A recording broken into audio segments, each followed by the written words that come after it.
Bom dia, GeoFuVest número 3.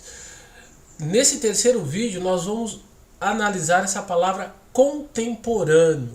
Então nos dois vídeos anteriores nós analisamos a indução ao erro sobre entender o mundo sobre uma única ótica, essa questão de analisar unilateralmente o mundo, que isso é uma indução ao erro. O aluno tem que ter o senso crítico de entender que dentro desse, entre aspas, mundo, existem vários mundos, mas ele também deve entender que há uma tendência, uma pressão do sistema capitalista para que esse mundo de fato se torne um mundo homogêneo, um mundo baseado na cultura do consumo.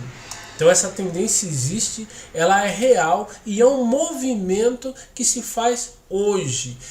Por isso que hoje a questão a ser analisada é contemporâneo. Contemporâneo nos dá a impressão de atualidade. E de fato é esse termo que o autor da proposta da redação quer pontuar, ele quer datar, ver se você consegue compreender que isso, o momento que nós vivemos hoje, é parte de um processo que não vem de agora, mas vem de datas anteriores.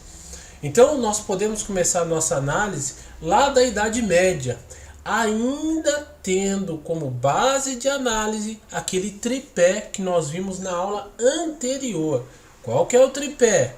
Questão política, questão social e questão econômica.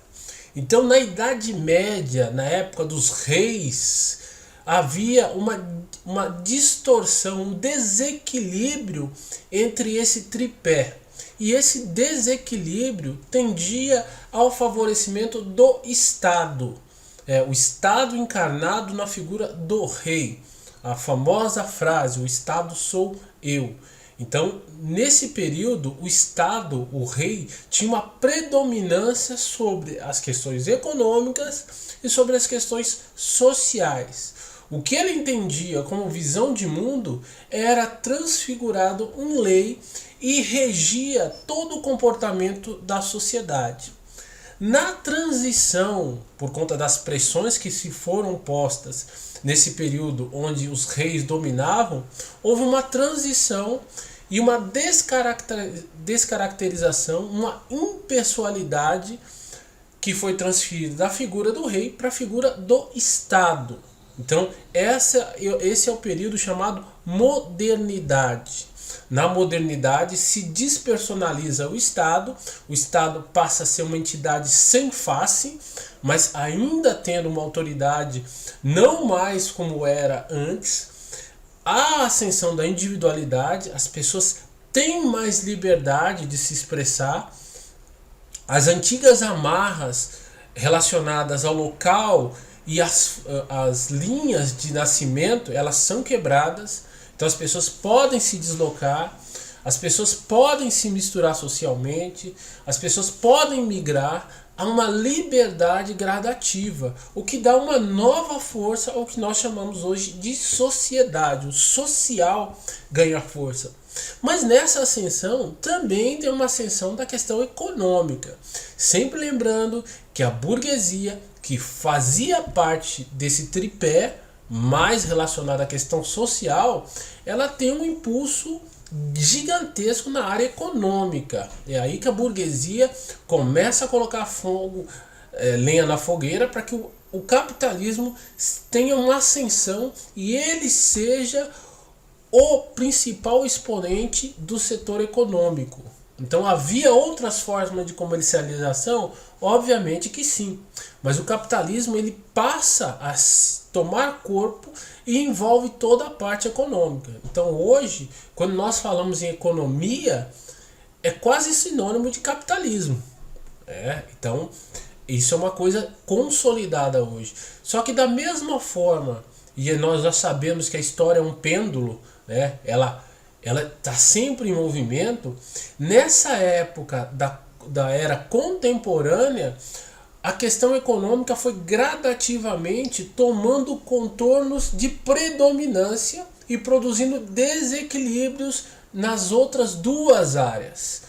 Então, à medida que a questão econômica se tornava mais importante nesse tripé, ela produziu discrepâncias na área social e na área política.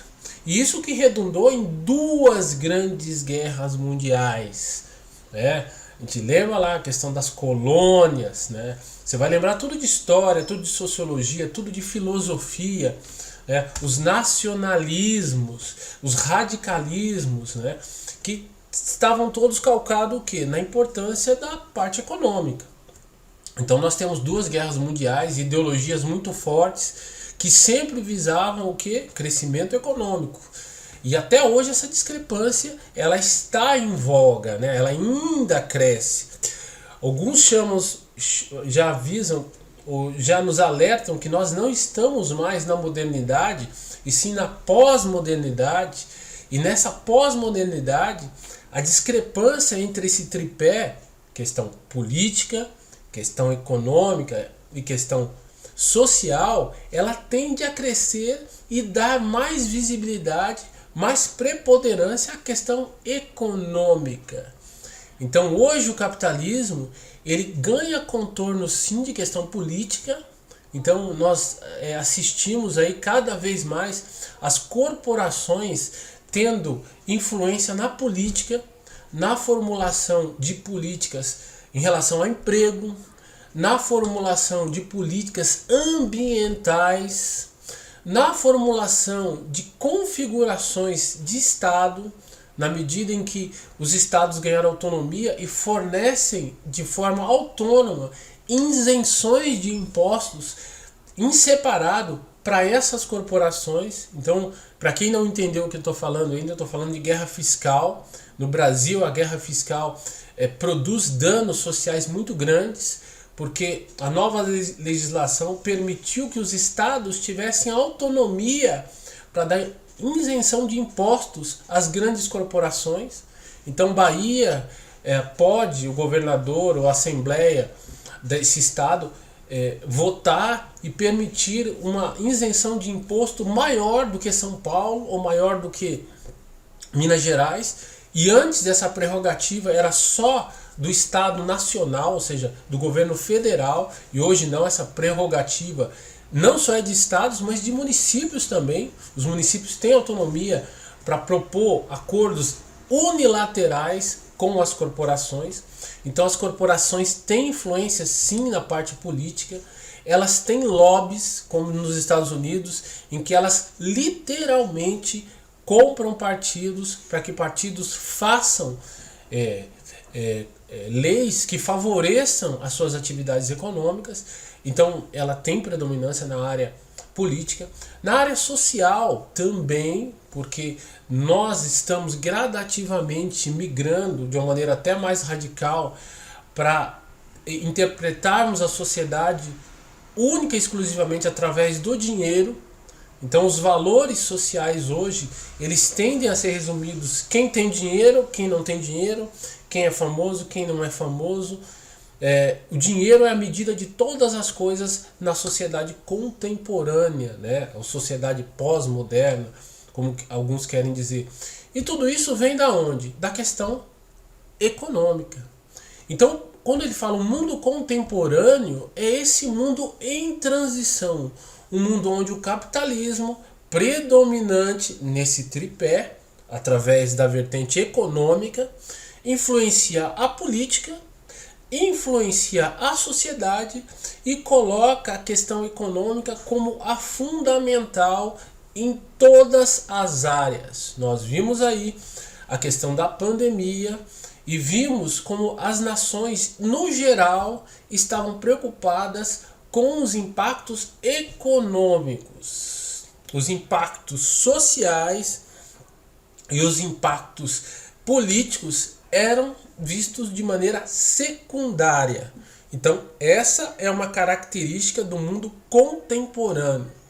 Então quando ele fala o mundo contemporâneo está fora de ordem, ele fala disso, que há uma linha a ser seguida e que há resistências em relação ao prosseguimento dessa linha. E aí que entra toda a questão crítica que pode ser levantada aí dentro de uma redação com essa proposta.